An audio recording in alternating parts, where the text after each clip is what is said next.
Muito bom dia a todos, novamente, muito obrigado pela vossa presença. Queria começar por cumprimentar os meus colegas de direção, o Presidente da Fidestra, Fernando Moura e Silva, a Secretária Executiva, Maria Reina, e todos vocês que estão aqui presentes fisicamente neste seminário, assim como todos os participantes online. Queria também agradecer muito especialmente a todos os oradores e a todas as organizações parceiras que nos ajudam na materialização destes debates, nomeadamente ao ESA, o Centro Europeu de Trabalhadores, que de facto tem sido imprescindível nestas realizações.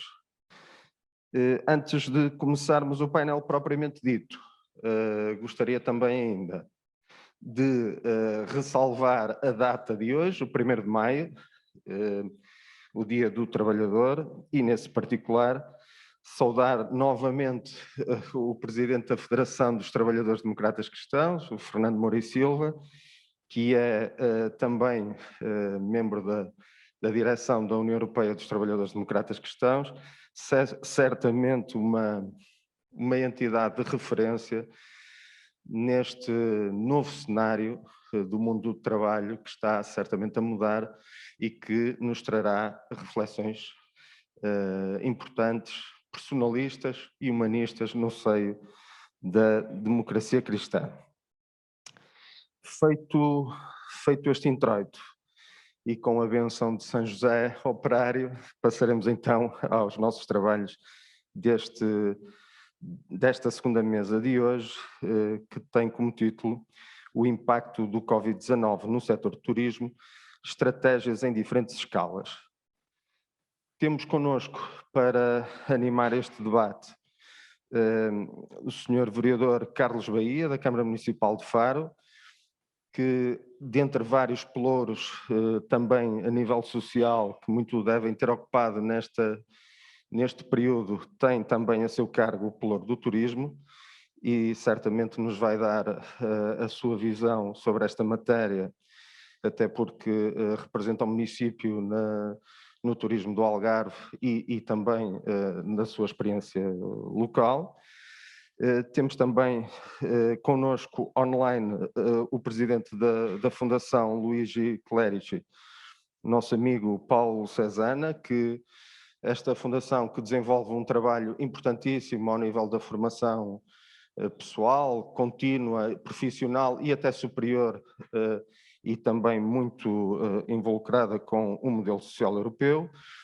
E temos aqui também connosco a Carmen Quintanilha, que certamente nos dará uma visão muito peculiar, uma vez que é também presidente da AFEMER, que é a Associação de Famílias e Mulheres do Mundo Rural. Portanto, uma visão muito particular que certamente nos enriquecerá.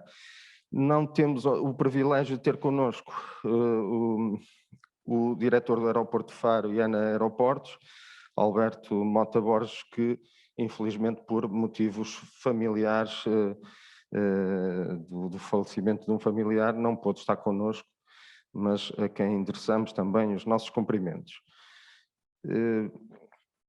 Feita esta introdução, eu passaria então a palavra ao Sr. Vereador Carlos Bahia, da Câmara Municipal de Faro, que penso que também nos traz uns pequenos slides introdutórios para fazer esta primeira animação do debate. Tem a palavra então. Muito obrigado. Muito obrigado. Eu, se não se importarem, se calhar preferia fazer a intervenção de pé. De pé, tudo bem. Nós não tínhamos conversado e, portanto, eu optei por trazer aqui alguns slides até para gerar o debate e para contextualizar em termos de números, mas permitam-me começar por cumprimentar o Dr. Fernando Silva, Presidente da Fidestra, e na sua pessoa toda a equipa da Fidestra envolvida nesta organização, e um cumprimento também muito especial à Maria Reina e um agradecimento pelo convite para participar nesta sessão. Cumprimentar todos aqueles que estão a assistir aqui e também a partir das suas casas, neste contexto ainda de alguma limitação nas viagens, e não me levem a mal um cumprimento também muito particular ao Pedro Mota Soares, foi meu Ministro do Trabalho e da Segurança Social num período particularmente difícil, e de facto é um registro que ficará para a vida, a colaboração que tivemos e a forma como conseguimos passar aquele período particularmente crítico da crise, e portanto não podia deixar de fazer aqui um cumprimento especial e mandar um abraço.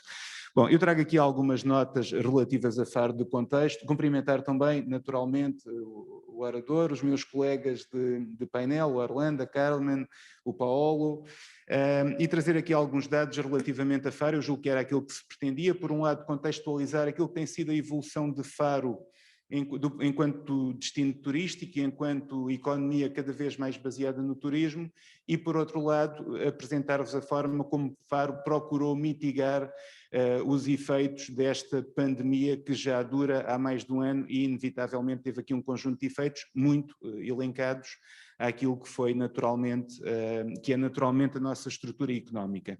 E eu começaria por dizer que Faro não é, ou não tem sido até agora, um destino turístico óbvio, e vocês terão seguramente essa noção. Faro não tem uma praia à porta, tem um conjunto de ilhas barreiras fantásticas, mas para chegarmos lá temos que utilizar um meio de transporte, ao contrário de outros destinos do Algarve, e portanto Faro não tem sido aquele destino turístico óbvio de sol e praia. Não obstante, a partir de 2012, 2013, a partir da crise, eu julgo que se criaram aqui um conjunto de condições que fizeram com que Faro fosse arrancando do ponto de vista turístico e tenha hoje uma economia diferente. Desde logo, a uma escala macro, tivemos a questão das low cost a surgir com grande força, portanto a democratizar todo o processo de viagem, e Faro, é preciso não esquecer que tem um aeroporto a 3 km da cidade, portanto que é de facto uma situação ímpar.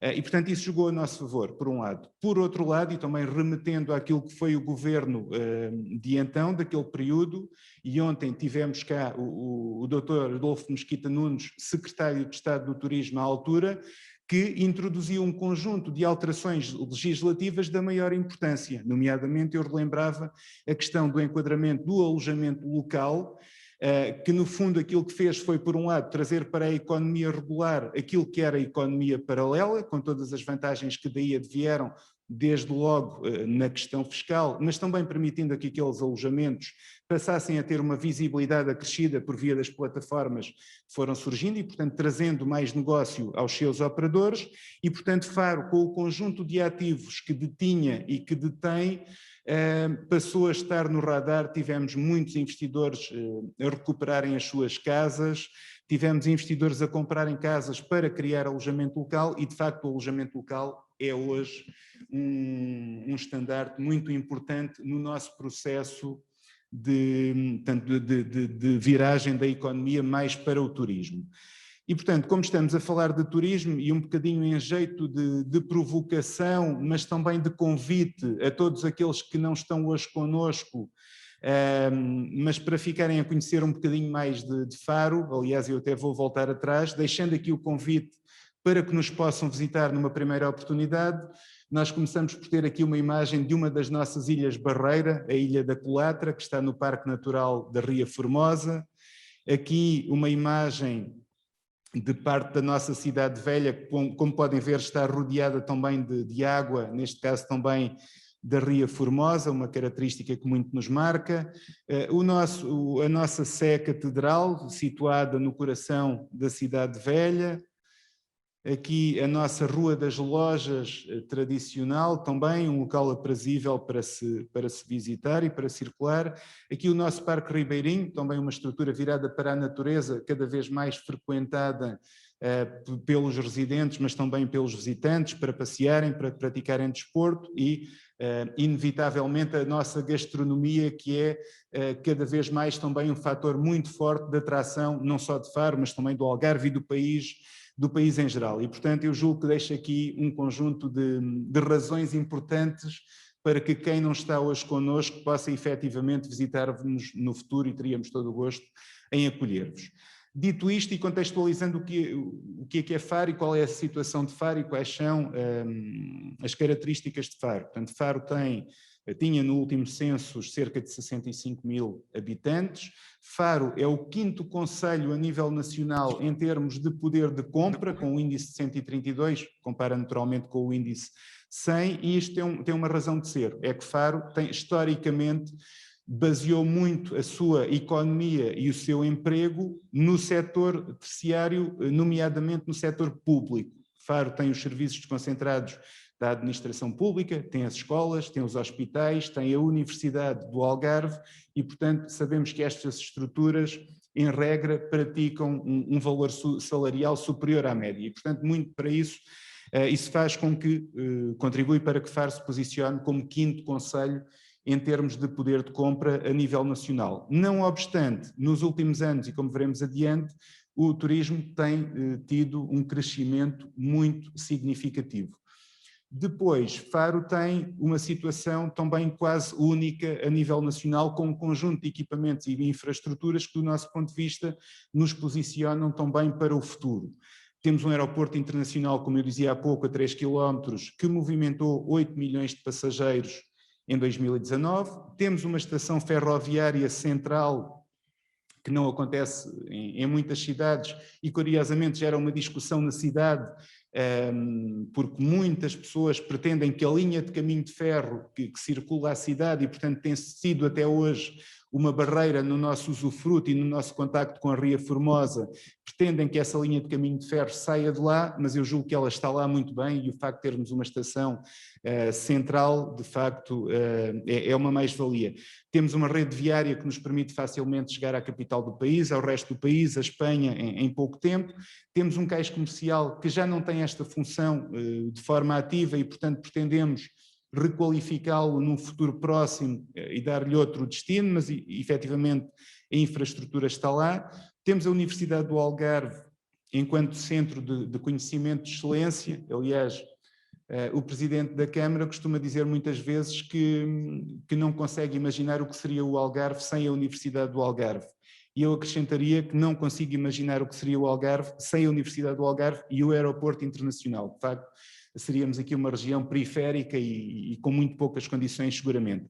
E depois um aspecto fundamental nos dias de hoje, também para quem quer viajar, temos uma oferta de serviços públicos e privados de saúde que dão, de facto, alguma rede e alguma segurança para quem tem esse tipo de preocupação de ter uma resposta imediata nesta matéria.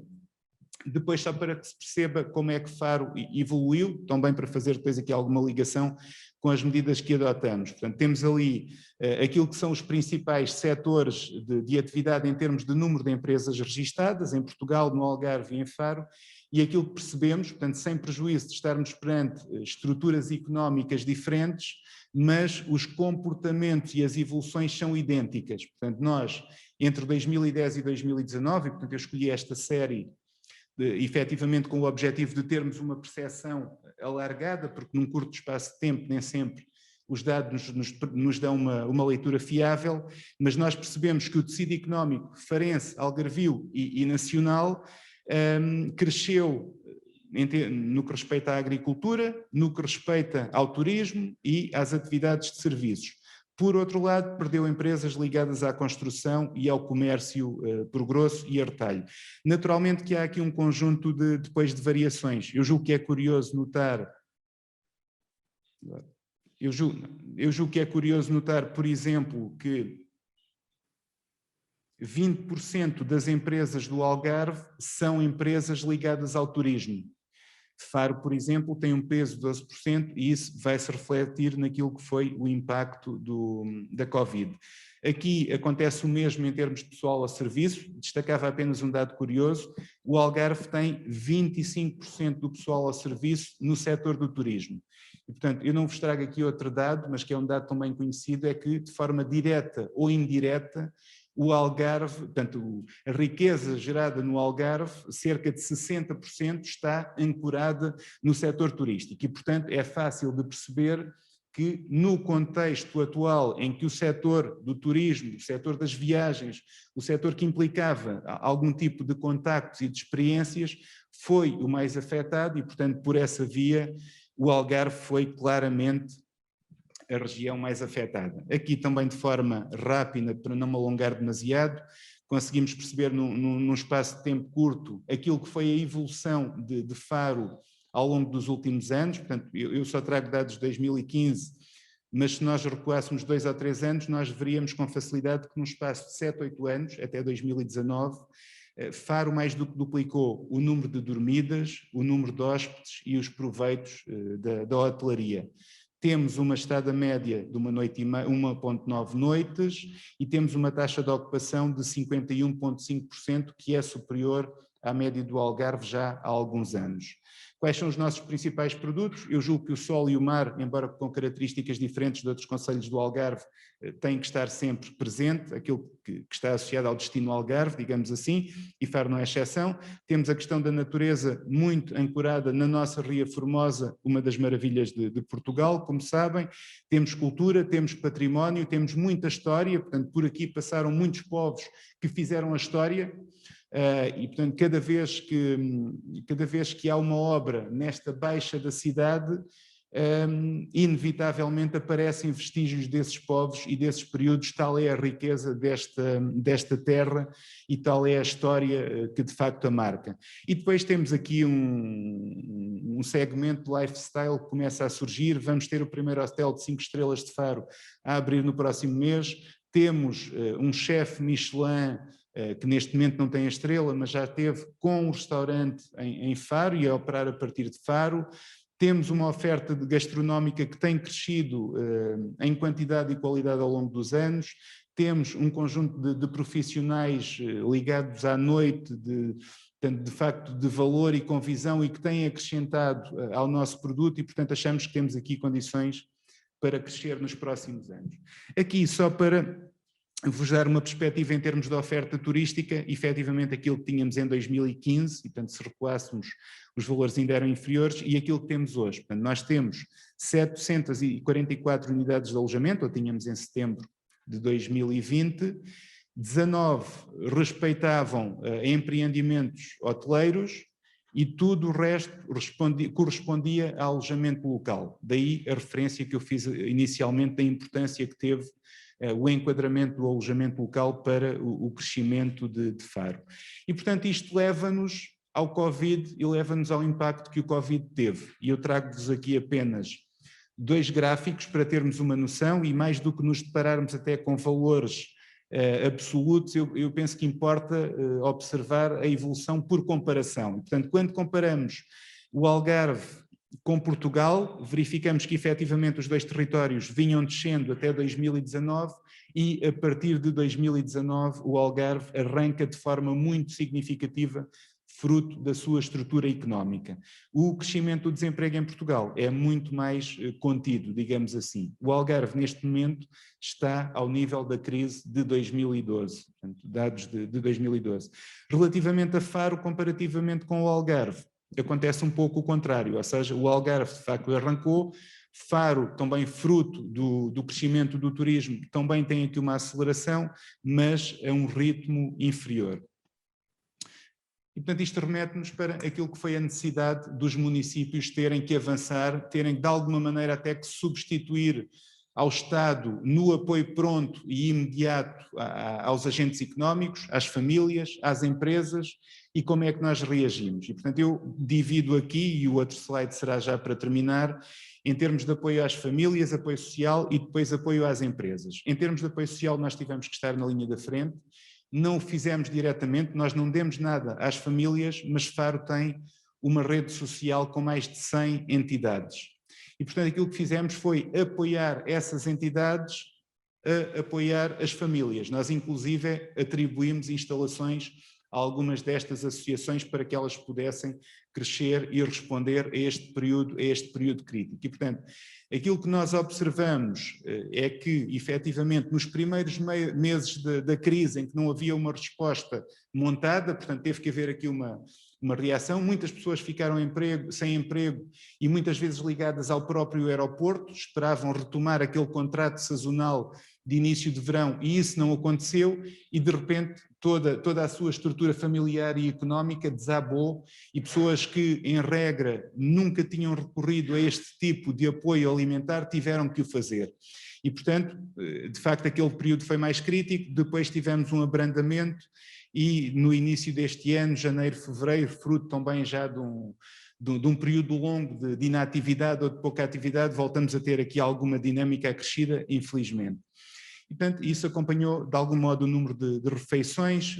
A ligação não é absolutamente direta, porque depois fazemos variar se atribuímos refeições, se atribuímos cabazes, tem a ver com a condição de cada família de confeccionar ou não refeições em casa. Mas, de facto, houve aqui alguma estabilização, até contrariando aquilo que era a nossa expectativa inicial. E, portanto, fizemos isto, olhamos muito para a população mais idosa. Portanto, o que fizemos desde a primeira hora foi também telefonar a todos os idosos em situação de risco ou isolados que tínhamos na nossa base de dados para perceber se necessitavam de algum tipo de apoio. Ficamos agradados porque muitos estavam efetivamente a retomar redes familiares, os filhos estavam a apoiar com regularidade, muitos tinham mudado para a casa dos filhos e naquelas situações em que isso não aconteceu, o que nós fizemos foi, nomeadamente do ponto de vista da saúde mental, foi manter um contacto regular com 2, 3 telefonemas por semana para que as pessoas pudessem ouvir alguém do outro lado da linha, para que pudéssemos dar algum apoio que fosse necessário em cada momento. E as coisas aí julgo correram de forma muito interessante. Por outro lado, instituímos medidas que não tínhamos previstas até então, criamos uma medida de apoio ao pagamento das rendas da habitação, já tínhamos e reforçamos a atribuição de um cartão para que as pessoas possam ir à farmácia levantar os medicamentos sem ter que pagar absolutamente nada. Hoje temos a funcionar 2 apartamentos para a inclusão de pessoas em situação de sem-abrigo, portanto, de alguma maneira, acompanhamos e aceleramos a nossa intervenção e acompanhamos aquilo que foram as necessidades da população. E, portanto, digo com convicção que Faro, em nenhum momento, teve ninguém a passar fome, por incapacidade de resposta das instituições. Poderá ter havido alguém que teve vergonha, não pediu, mas todos os pedidos foram atendidos e tiveram sequência. Criamos também uma linha Covid para que as pessoas pudessem telefonar e colocar todo o tipo de questões que surgiam e depois procuramos dar aqui algum apoio à economia, sabendo e tendo consciência que esta é uma função maioritariamente e com maior capacidade de intervenção do Estado. Portanto, eu julgo que efetivamente os municípios têm hoje uma grande capacidade de intervenção e de apoio às famílias, mas aquilo que são as grandes linhas e as grandes necessidades das empresas e da economia estão muito assentes no Estado e, portanto, a nossa intervenção aí foi um bocadinho mais limitada, ainda assim fizemos. Suspendemos a taxa turística que tínhamos instituído no mês anterior, porque essa tinha sido uma medida tomada por 15 dos 16 municípios do Algarve em sede de associação de municípios, portanto funcionou durante o mês de março de 2020, isentamos o pagamento de ocupação do espaço público, nomeadamente na questão das esplanadas, suspendemos parquímetros, criamos um mecanismo de entrega de refeições e de produtos de supermercado por táxis ao domicílio, portanto para dinamizar também o pequeno comércio e o comércio local, e essa foi uma das nossas preocupações, e instituímos o programa Faro Somos Todos, que no fundo procurava incentivar a população, isto já mais no final do ano passado e a pensar no Natal, mas que entretanto estendemos, incentivar a população ao consumo no comércio local. E funcionou de tal forma bem que grande parte das empresas da nossa baixa comercial, das lojas, acabaram por ter uma faturação num ano completamente complicado como foi o de 2020, como não tinham nos anos anteriores. E, portanto, isto acabou por ser interessante. O futuro, portanto, eu julgo que estamos todos um bocadinho fartos de falar de pandemia.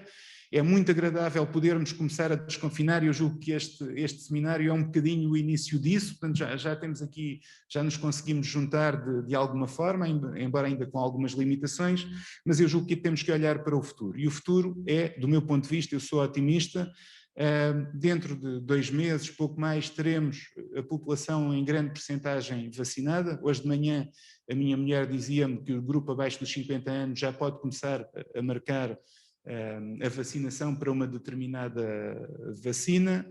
De resto, nós estamos a fazer um ciclo de webinars e convidamos um virologista, o Dr. Pedro Simas, há 2 semanas, e ele dizia-nos precisamente isso. Portanto, olhem para Israel, olhem para o Reino Unido. O Reino Unido já fez ontem, salvo erro, abriu uma discoteca com 3.000 pessoas lá dentro sem máscaras e, portanto, quando atingirmos esta imunidade de grupo com 50%, 60% da população vacinada, podemos, de facto, retomar essa normalidade, e eu acredito que isso vai acontecer rapidamente e que o turismo vai novamente surpreender-nos e alavancar a economia com um progresso muito acelerado. Olhando para a cidade de Faro, esta imagem não é muito feliz, mas o futuro passa efetivamente por olharmos para a nossa frente ribeirinha, toda esta zona que aqui temos. Nós estamos aqui, por aqui, mais ou menos, e portanto vamos requalificar essa frente ribeirinha, vamos criar um passadiço exterior, vamos reforçar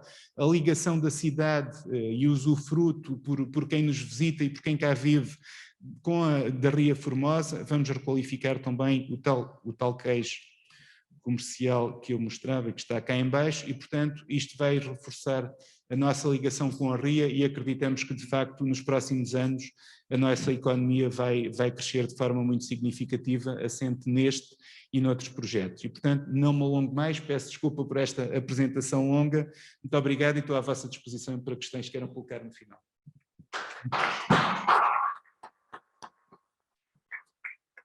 Muito obrigado pela apresentação que fez. Antes de passar a palavra ao próximo interveniente, gostaria também de saudar a nossa querida Maribel, que será a relatora deste painel e que está connosco online e fará certamente as conclusões deste debate. Passaria então a palavra ao Paulo Cesana, que está online connosco e que é o presidente da Fundação Luigi Clerici, a quem portanto, dou a palavra para a sua intervenção. Tens a palavra, Paulo. Grazie, buongiorno a tutti. Un ringraziamento particolare per l'invito a Maria, con la quale condividiamo tanti momenti della nostra vita associativa, della rete europea, quello di oggi. Saluto benvenuti presenti oggi a questo seminario, sia online. Avrei voluto essere con voi in presenza, ma stante difficoltà al momento ho preferito scegliere il collegamento da remoto nella speranza che a breve le condizioni migliorino per tutti. Già questo ultimo aspetto, questa premessa, ci proietta già subito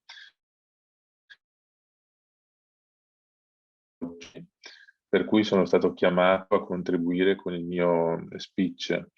Infatti la pandemia dovuta al Covid ha condizionato in modo cruciale lo sviluppo di tutti i settori produttivi del mondo intero, con un impatto mai registrato nell'epoca moderna delle relazioni sociali. Chi ha reagito in modo strutturato a questo fenomeno, soprattutto anche in ragione di governo, per esempio, fragile rispetto ad altri paesi che invece hanno potuto operare più liberamente nell'ambito delle proprie policy interne. Che abbiamo, questo dal mio punto di vista fa anche un po' emergere quanto sia importante stare nell'Europa e come stare nell'Europa, che oltretutto la nostra rete europea tratta questo tema. Quello che possiamo dire con certezza che ciò che è stato probabilmente non tornerà più, o almeno non tornerà più nella forma che conosce prima. Purtroppo sappiamo tutti, e lo sappiamo troppo bene, che le azioni sociali, così come le abbiamo tutti, difficilmente modo di ripresentarsi anche in ragione di questo lungo calvario che ci sta coinvolgendo. Amici, parenti che sono stati in qualche modo toccati da questa pandemia globale, e se letto in chiave cristiana mi pare di poter dire che è un modo in cui l'umanità intera è chiamata ad interrogarsi sul percorso intrapreso sin qui e soprattutto nel rapporto con la natura, con il creato. Siamo di fronte ad un momento storico che verrà ricordato dai nostri giovani e dalle future generazioni come una certezza e di grande cambiamento.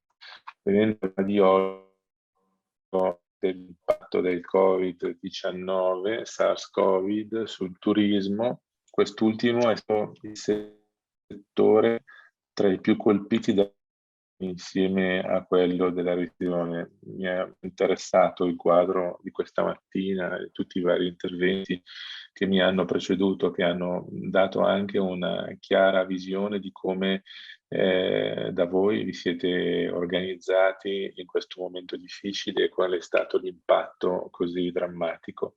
Secondo i dati pubblicati dall'Organizzazione Mondiale del Lavoro nel 2020, si sono perse su scala globale 12 miliardi di ore di lavoro alla settimana, pari ad un calo annuale del 8,8% rispetto al 2019 e circa 250 milioni di posti di lavoro a tempo pieno. Sono rischiosi che da un catastrofico, soprattutto se si considera che negli ultimi 15 anni le ore di lavoro sono aumentate costantemente a livello globale da un anno all'anno successivo, soprattutto se poi si confronta il dato con il 2009, che è stato l'anno horribilis, l'anno peggiore della crisi finanziaria globale.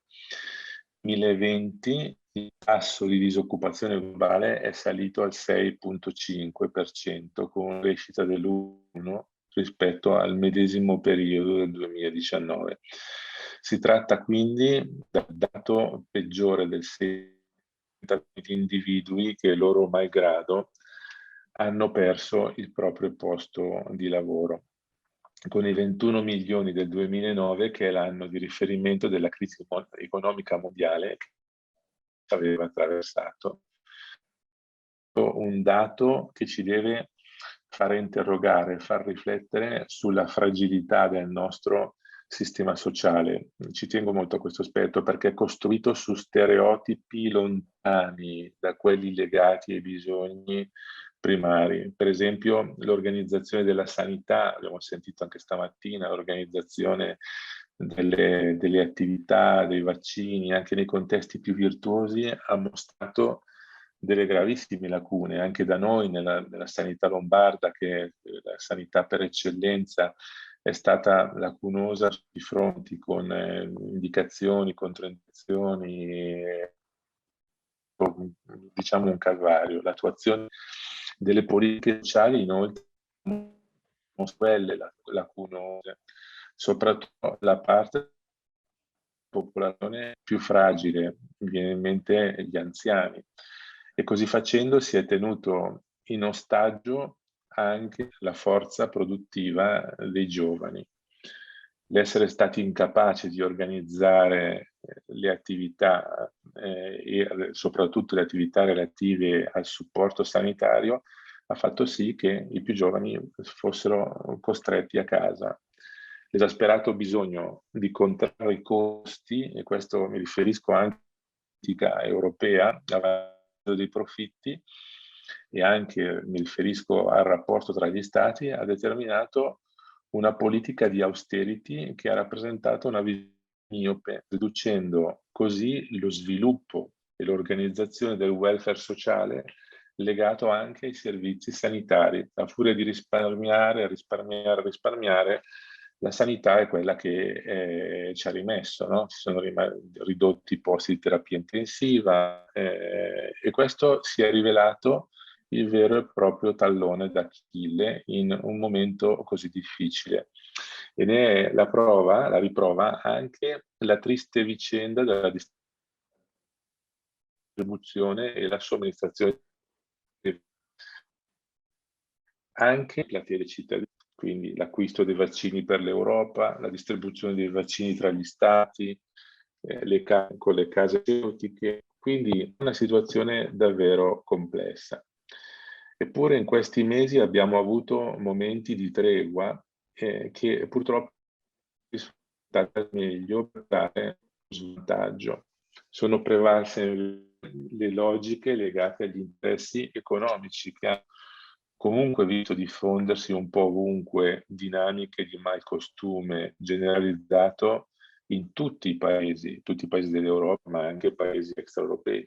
In Italia sono crollate le alberghi e mi sembra di sentire, non dico nulla di nuovo, no? L'abbiamo già sentito stamattina anche rispetto a chi mi ha preceduto, e sono spariti di colpo i turisti con migliaia di persone che sono rimaste senza lavoro. I dati per noi in Italia sono da brividi. Infatti il mercato del turismo ha subito una flessione del 60-80% dei flussi globali.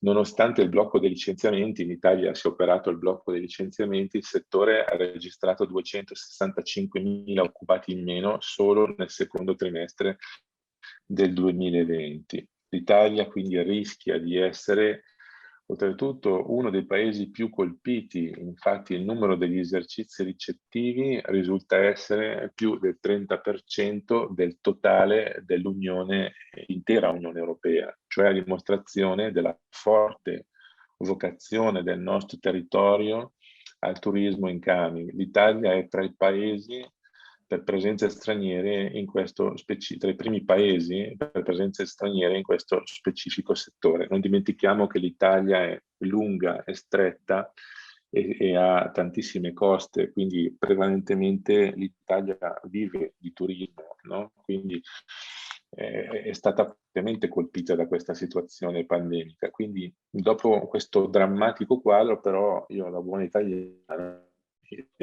la testa e guardiamo con ottimismo al futuro che ci aspetta. Infatti il turismo in Italia è una rivoluzione basata su un nuovo pensiero, quindi bisogna rivedere il turismo in Italia. I punti su cui intervenire e sono tra l'altro i medesimi di quelli che sono indicati nel Piano Nazionale di Ripresa e Resilienza, il PNRR, sono legati alla alberghiera, quindi tutto si punta sulla qualità, la prevalenza del turismo balneare e quello delle città d'arte, ossia il turismo culturale. Potremmo anche valorizzare il turismo religioso, mi viene da dire. In Italia non si può quindi che essere ottimisti sulla ripresa, perché l'Italia dispone di un patrimonio enorme a disposizione dell'intera umanità. Quindi si dovrà lavorare molto al riguardo per colmare questo gap, individuando nuovi format dal mio punto di vista di fruizione, dal punto di vista del turismo. Quindi nel PNRR che è il Piano Nazionale di Resilienza e di Ripresa, sono indicati 8 miliardi di euro dedicati al turismo e alla cultura, e la sfida sarà proprio nella finalizzazione di queste risorse per una rapida ripresa. Nel frattempo direi che tipico un po' degli italiani, di necessità virtù. Infatti gli italiani non è che stanno tanto a casa, quindi in Italia è tornata di moda la vacanza, no? Quindi con una significativa ripresa del mercato delle case. Io su questo, diciamo, vorrei riflettere sul fatto che l'Italia, non va dimenticato, è un popolo di risparmiatori, risultante di una politica degli anni addietro e in modo particolare degli anni 60 e 70. Non esiste infatti di un italiano che non abbia una seconda casa, quindi gli italiani dispongono di un ingente patrimonio mobiliare, diversamente da molti altri stati. Penso per esempio alla Svizzera, dove gli svizzeri non hanno la loro abitazione, le case sono delle banche e sono evidentemente tutti in affitto. Emerge quindi un patrimonio enorme in questa fase, che è costituito da seconde case a disposizione e localizzate sia nei paesi di origine, cioè perché molti molti sono stati abbandonati a causa di un'emigrazione verso le grandi città, no? Quindi in Italia si è verificato negli anni addietro questo fenomeno per cui i ragazzi i giovani se ne sono andati dai piccoli paesi per andare verso le grandi città, ma anche turistiche di mare e di montagna.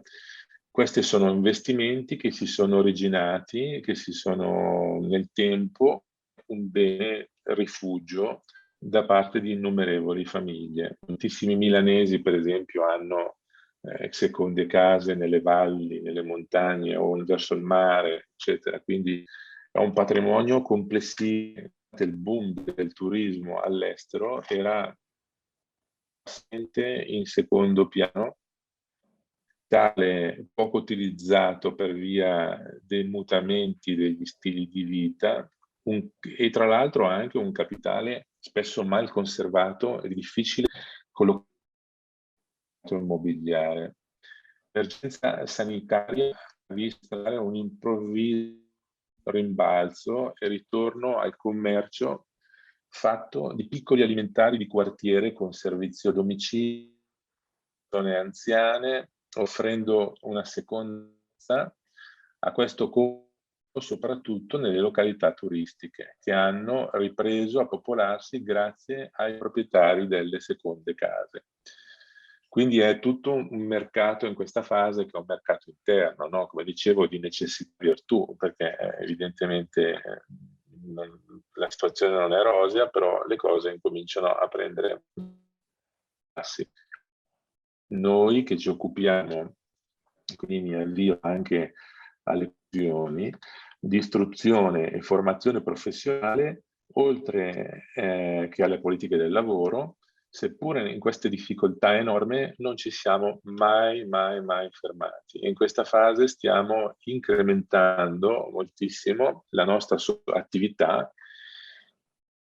soprattutto nell'ambito delle politiche attive del lavoro e del reinserimento e riqualificazione dei lavoratori. Lavoriamo con tantissime agenzie turistiche, soprattutto nell'attività di riqualificazione dei lavoratori e dell'abbinamento, dell'affiancamento delle politiche attive necessarie per l'attivazione degli ammortizzatori sociali, cioè la cassa integrazione deve essere sempre affiancata poi da politiche attive del lavoro.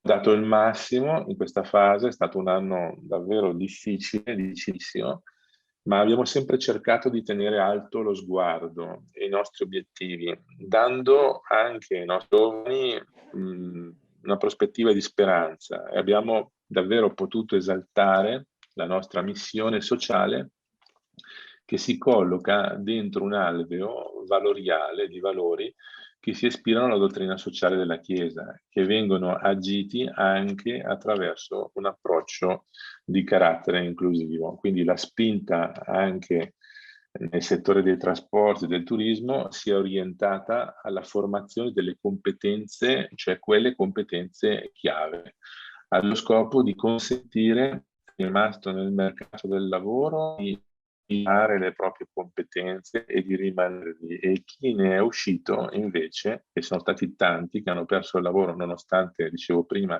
il blocco dei licenziamenti, di acquisire nuove competenze per poter riaccedere al mercato del lavoro e speriamo di non doverne poi più riuscire. Quindi io concludo qui ringraziando davvero EZZA e i tanti amici che ne fanno parte, che si impegnano in questo percorso di approfondimento legate ai lavoratori, che è un tema oggi di estremo interesse e di grande attualità. Grazie a tutti. Grazie Maria. Muito obrigado, Paulo, pela tua intervenção e, sem delongas, passaria a palavra à nossa convidada Carmen Quintanilha, presidente da AFAMER.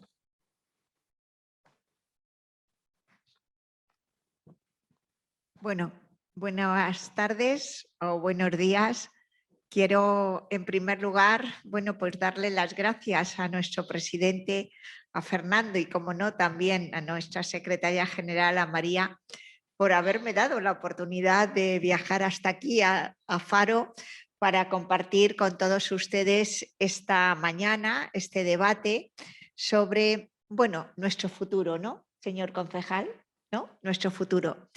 Y, como no, también quiero saludar en la lejanía a través de las nuevas tecnologías a Paolo y a mi querida amiga Maribel Alañón, que creo que estará como tan eficaces tomando nota de todo aquello.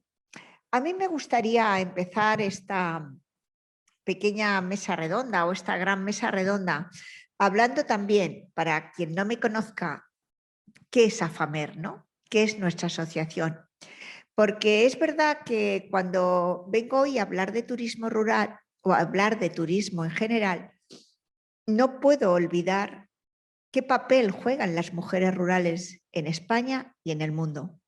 Por eso hace 39 años, y el año que viene cumpliremos 4 décadas, querido presidente, de liderazgo de las mujeres rurales en España, de liderazgo de los 7 millones de mujeres que viven en los pueblos de España y que se aglutinan alrededor de nuestra organización, la Asociación de Familias y Mujeres del Medio Rural, que vio la luz en el año 1982 y que hoy cuenta con más de 200.000 mujeres afiliadas a nuestra organización. Y que nuestra organización no es una organización solamente que trabaja en España, sino que trabaja en 15 organismos internacionales con voz y voto, y que una de ellas es que tenemos estatus consultivo en el Consejo Económico y Social de las Naciones Unidas, estatus consultivo en la Agencia de la Agricultura y el Desarrollo Sostenible y la Seguridad Alimentaria, como es la FAO, y estatus también en ONU Mujeres y en otros organismos internacionales del mundo. Y eso me lleva a que María y Fernando me traigan para hablar de turismo. Y decía nuestro concejal, el concejal de turismo, de cómo efectivamente en esta terrible tragedia que no podemos olvidar nunca, porque se nos han ido millones de seres humanos que todavía perderemos a lo largo de esta pandemia, que no hemos terminado con ella, indiscutiblemente no podemos olvidar que hemos hecho mal. Porque para hablar de futuro en el turismo hay que hablar de lo que hemos hecho mal. Porque el virus no solamente nos ha quitado la salud, nos ha quitado el empleo y sobre todo nos ha quitado el futuro. Un futuro que hoy está en cuestión en millones de seres humanos en el mundo. Un futuro que no solamente estamos hablando del sector turístico, sino de muchos sectores económicos del mundo, en donde esa pérdida de empleo va a acrecentar las desigualdades en el mundo. Un dato de la Agenda 2030. Cuando se puso en marcha el 25 de septiembre del 2015, en el mundo había alrededor de 1.000 millones de personas que padecían el hambre. Afortunadamente, 2015-2018, fuimos capaces, los países desarrollados, de corregir la hambruna en el mundo. Y fuimos a tener 820 millones que padecían hambre, muchos millones de seres humanos. Hoy, en el debate que hay en el mundo, se aumentará ese hambre en el mundo alrededor de 75 millones de personas. Con lo cual, tenemos que analizar qué hemos hecho mal, en qué nos hemos equivocado, por qué un virus ha destruido a millones de seres humanos que se los ha llevado a la muerte. Pero no solamente ha supuesto el fallecimiento de millones de seres humanos, todavía no hemos terminado. Por lo tanto, a mí me gustaría dar unas pinceladas. Antes de la pandemia del coronavirus, el turismo representaba en el mundo el 10% del Producto Interior Bruto. Y además generaba un 20% de la población. Si estamos hablando de 8.000 millones de personas que habitan en el planeta Tierra, hagan el número, un 20% de la población mundial tenía empleo a través del turismo. Y particularmente en mi país, en España, estas cifras eran de un 12% del Producto Interior Bruto y un 12,7% de la creación de empleo. Hoy, María hablaba del corredor, es verdad, ese corredor, pero ¿qué ha hecho ese corredor?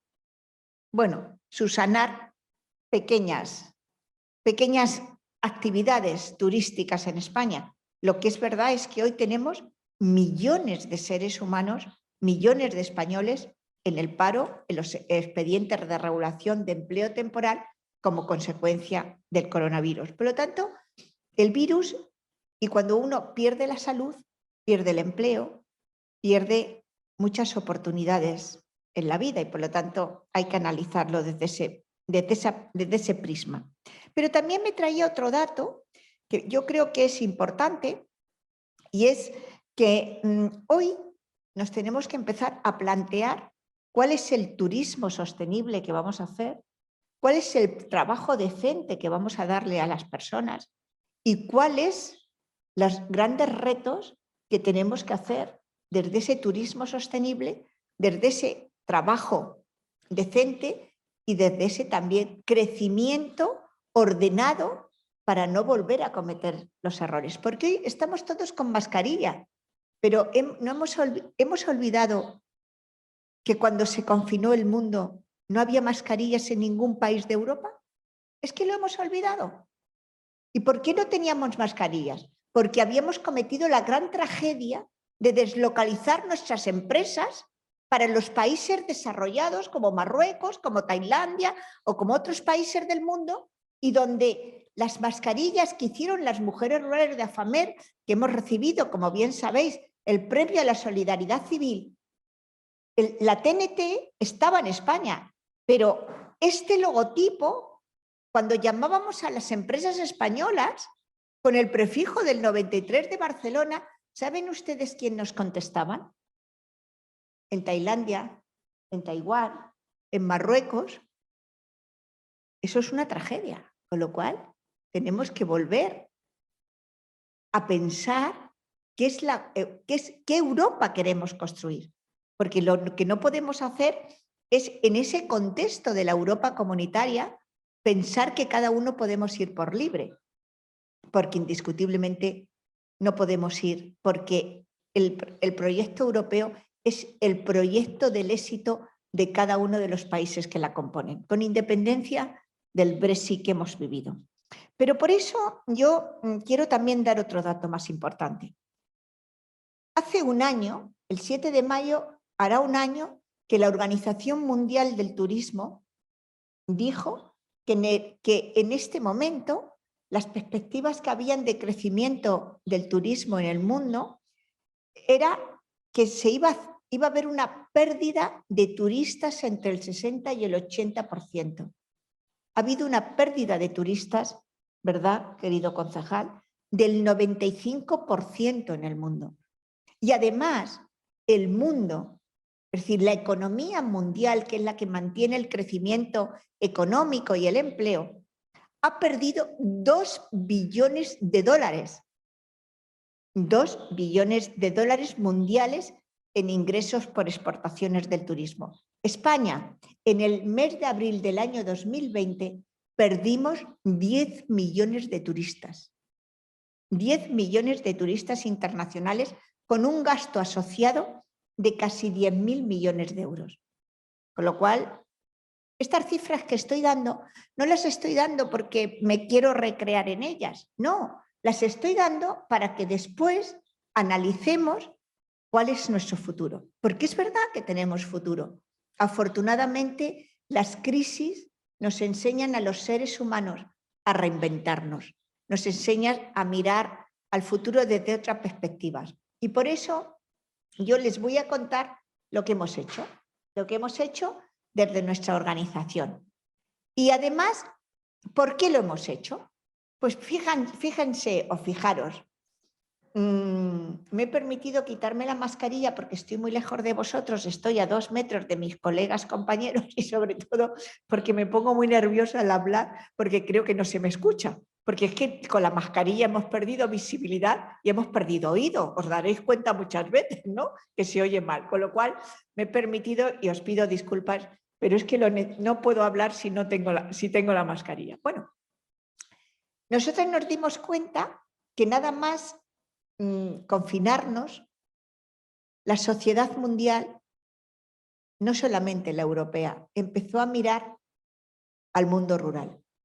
Y por primera vez el mundo rural estaba en la agenda de lo que podía ser el futuro, no solamente a nivel turístico, sino también el futuro de los pueblos que se estaban despoblando mayoritariamente en Europa y mayoritariamente en España. Pero sabéis que Ursula von der Leyen ha aprobado afortunadamente por primera vez en la historia de nuestra Europa comunitaria 20.000 millones de euros para la lucha contra la despoblación que se produce en Portugal, en España y también en los países del norte de Europa.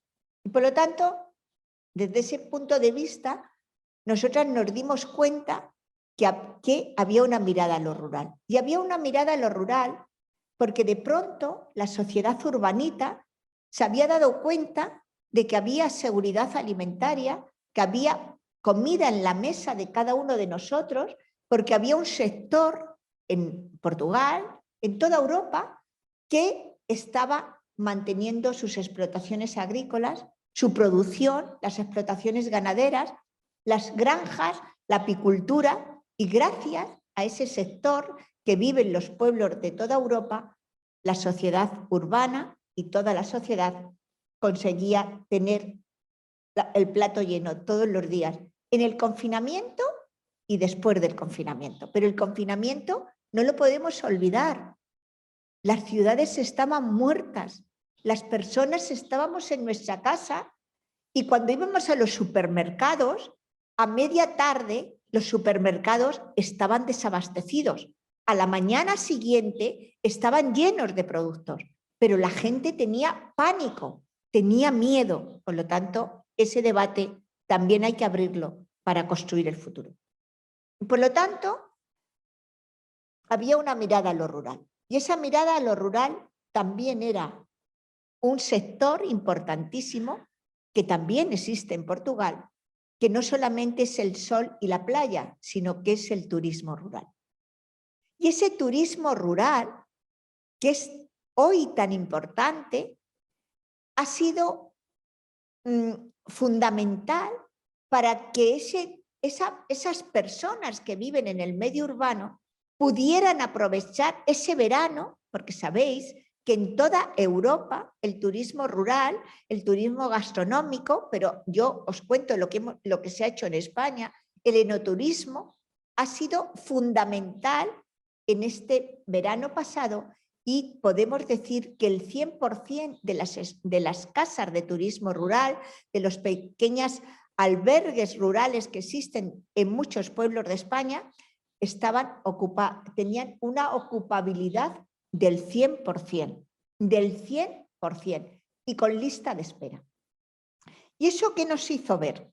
Bueno, pues nos hizo ver algo muy importante, que había que aprovechar esa mirada a lo rural para establecer una estrategia de un destino turístico más atractivo y sobre todo de poder en marcha una alternativa económica mucho más fuerte en las zonas rurales.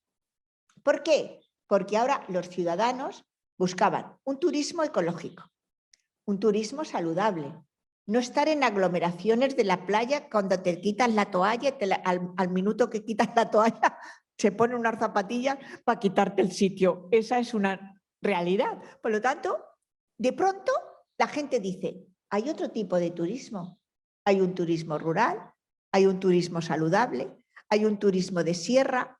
Yo me puedo ir a esa casa con mis hijos y con mi familia y después disfrutar de la tapa del pueblo, de comprar la rosquilla, de comprar el aceite de oliva. Bueno, hay un turismo. Y en ese turismo había que, bueno, pues estudiarlo. Y nosotras, en el año pasado, pues nos pusimos a trabajar en algo muy importante que era fundamental. Es decir, nosotras no nos hemos dado cuenta ahora. Si alguna organización a lo largo de todos estos años puso en marcha lo que en aquel momento de los años 80 eran los cursos de turismo rural, lo hicimos nosotras a través de AFAMED, pero además nos dimos cuenta que esos cursos de turismo rural, quien mayoritariamente lo hacían eran las mujeres, con lo cual tengo que deciros que el 66% de las propietarias de alojamientos rurales en España son mujeres. Por lo tanto, como sabemos y somos conscientes, porque llevamos trabajando muchos años por la igualdad de oportunidades de las mujeres rurales, de la lucha contra la violencia de género, del fomentar el emprendimiento en el mundo rural para que no se siga despoblando, porque es vital, no habrá futuro en los pueblos ni de España ni de Europa si no se cuentan con las mujeres rurales, pues nos dimos cuenta de que efectivamente teníamos que empezar a trabajar en un proyecto que estudiara qué perspectivas de empleo rural había a través de esa feminización del turismo rural muy importante y que esa feminización del turismo rural también estaba pasando un mal momento. Por lo tanto, hicimos un estudio que contamos con... Hicimos el estudio en dos vertientes económicas.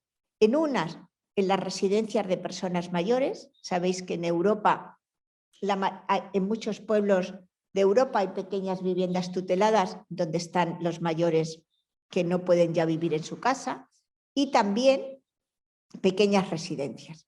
Y además, cuando nos habíamos dado cuenta de que mayoritariamente los primeros meses del confinamiento y de este maldito virus, que es como hay que llamarlo, quien moría eran los mayores. En España todavía no tenemos las cifras exactas, no sé cómo estará en Portugal, pero sabemos que han muerto alrededor de 50.000 mayores en las residencias.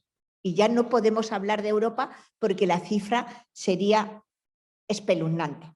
Bueno, pues lo vimos. Y del 100% de las empresarias encuestadas nos manifestaron que efectivamente en las residencias de mayores, normal, se vieron reducidos su nivel de facturación. Sin embargo, las empresarias de turismo rural nos dijeron que en los meses de confinamiento efectivamente no habían tenido ningún tipo de turismo, pero que inmediatamente que terminó el confinamiento sus ganancias económicas habían subido casi en un 59%.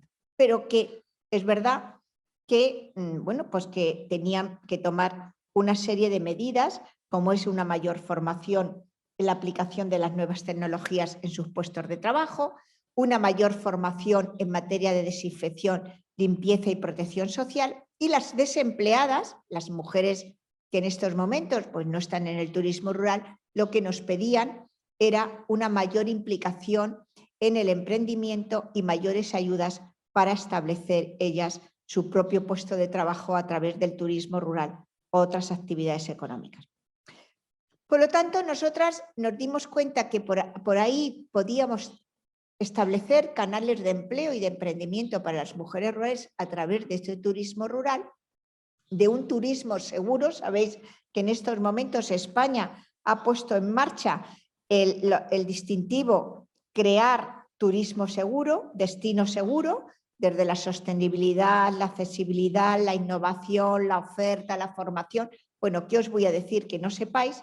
Pero sobre todo, nosotros también nos dimos cuenta de que una plataforma que habíamos creado hace 10 años, que es la plataforma digital Turisabor, esa plataforma digital Turisabor que tiene dos vertientes, una, la formación online de futuros profesionales del turismo, y que os invito a que os metáis en ella. Tenemos hoy una gran demanda y tenemos hasta profesionales del turismo de Polonia, de Alemania, de Estados Unidos, hombres y mujeres que a través de una plataforma de una humilde asociación de familias y mujeres del medio rural está proyectando un empleo muy importante. Pero además esa plataforma también asesora aquellos turistas que quieren recorrer España, donde pueden alojarse, qué productos agroalimentarios pueden comprar o sencillamente qué actividades del senderismo, otras actividades pueden realizar. Por lo tanto, desde ese planteamiento, nosotras teníamos claro que esa mirada a lo rural la teníamos que aprovechar para fomentar y poner en valor lo que es el turismo rural, la vida saludable, el enoturismo, el ecoturismo y todo lo que conlleva mantener nuestro patrimonio histórico, cultural, gastronómico y todo lo que conlleva nuestro mundo rural. Por eso, y voy a terminar, la Organización Mundial del Turismo ha creído que tiene que dar una serie de recomendaciones.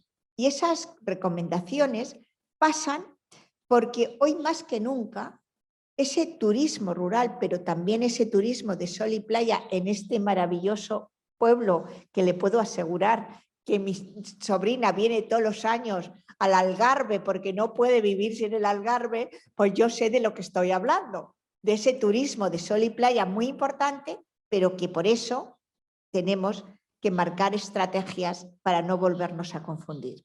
Y esas estrategias pasan por dar un uso óptimo a los recursos medioambientales, que son un elemento fundamental del desarrollo turístico. ¿Por qué? Porque nos lo ha demostrado el virus.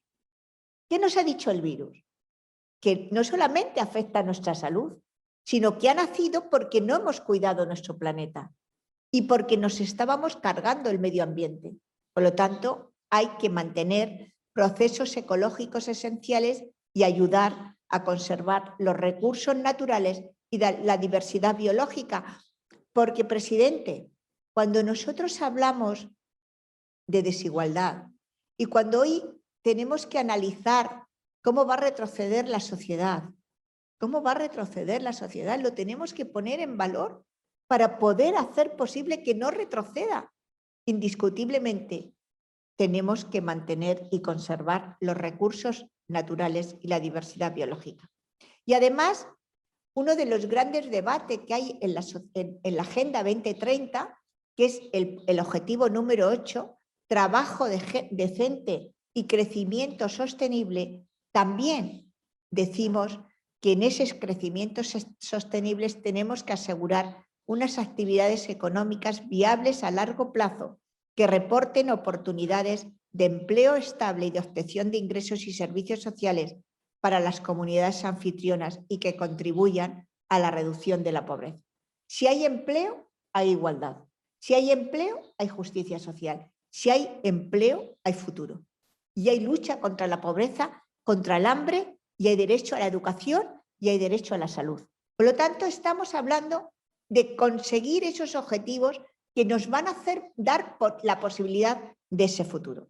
Y por eso hay que incluir el apoyo al turismo en los planes y medidas generales de recuperación de las economías afectadas y restaurar la biodiversidad y reducir la contaminación. Por ello, y termino ahora de verdad, la Comisión Europea ha presentado una propuesta, que lo sabe muy bien el concejal, de plan de respuesta a la crisis que hoy nos afecta a todo el mundo, pero de forma especial a Europa. Y es la plataforma Next Generación, que lo digo en castellano, próxima generación, pero que se llama Next Generation en inglés. Y es plantear una serie de objetivos para orientar a los Estados miembros, a las autoridades regionales y locales, así como a los operadores turísticos y a los ciudadanos que desean practicar turismo. Por eso la Comisión Europea ha planteado lo siguiente: el levantamiento gradual y flexible de las restricciones en frontera, el restablecimiento de la conectividad y los servicios de transporte, el uso de las tecnologías digitales y la creación de una web específica con información actualizada y la protección de los derechos de los consumidores. ¿Por qué? Porque hay que recualificar destinos, porque hay que renovar la oferta turística y porque hay que apostar por la sostenibilidad social, laboral económica y medioambiental. Y termino diciendo, se nos ha ido una generación que no la podemos olvidar, que construyó la Europa de las oportunidades, que construyó la Europa de los derechos humanos, que construyó la Europa de la seguridad social y del bienestar social. Y hoy nos tenemos que plantear si mi nieta, si vuestros nietos, si las nuevas generaciones van a tener las oportunidades que nosotros hemos tenido. Y yo hoy me pregunto que posiblemente no. Por lo tanto, no nos podemos plantear que las futuras generaciones no puedan tener las oportunidades que nosotros hemos tenido. Por lo tanto, el futuro de la economía sostenible, el futuro del trabajo decente, el futuro de la protección de medio ambiente y de lo que queremos crear, haciendo posible esa combinación del entorno rural con el entorno urbano, está en nuestras manos. Hablar de futuro es hablar de empleo, hablar de futuro es hablar de justicia social. Muchísimas gracias por haberme atendido. Muchas gracias.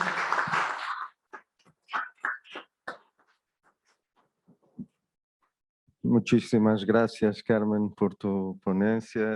Vamos então agora abrir o debate a todos vocês aí do público e também a quem online nos queira colocar questões aqui aos nossos convidados. Eu diria que temos 15 minutos à Sporting, porque vem primeiro, não é? Portanto, temos que fazer as coisas com alguma objetividade. Vai? Força. Boa tarde, antes de mais. Agradecer a presença de uma mulher do mundo rural e uma mulher de armas. Eu gostava de saber a sua opinião. Todos sabemos que passamos por uma gripe muito conhecida há 100 anos. E se na altura o grande foco do problema foi nas cidades e depois passou aos campos, ao mundo rural, se acha que atualmente aconteceu o mesmo e se as cidades não estavam preparadas a nível de autossuficiência e autossustento em relação ao mundo rural. Depois, as seguintes perguntas vão para o seu vereador. Faro é subejamente conhecido. Eu fui guia turístico em 2004 aqui em Faro e a minha área de operação era Quinta do Lago, maioritariamente, e Aeroporto de Faro. Vocês aqui têm um produto por excelência, que é o birdwatching. Eu gostaria de saber o que é que estão a fazer nesse âmbito. Eu sei que em 2009, na altura, em 2009, 2010, tínhamos à volta de 15 milhões de birdwatchers ingleses, mercado inglês, e 45 a nível mundial. Atualmente não tenho dados, mas eu gostaria de saber o que é que vocês estão a fazer nesse campo, porque eu acho que é um produto de excelência. E também gostaria de fazer aqui uma pergunta então provocatória, um pouco assim. Se acha que Faro, tendo todas as infraestruturas, desde comboio, aeroporto, tem um turismo residencial por excelência, universidade, se acha que Faro está muito acima das demais localidades algarvias? Obrigado.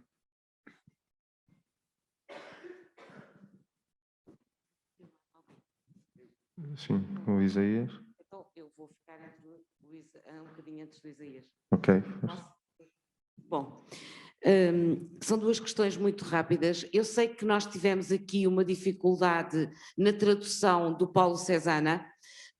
Tivemos todos que ouvir em italiano, porque foi impossível de fazer a tradução, mas penso que também conseguimos perceber. E eu, mesmo arriscando o problema da tradução, eu queria aqui deixar uma pergunta para o Paulo.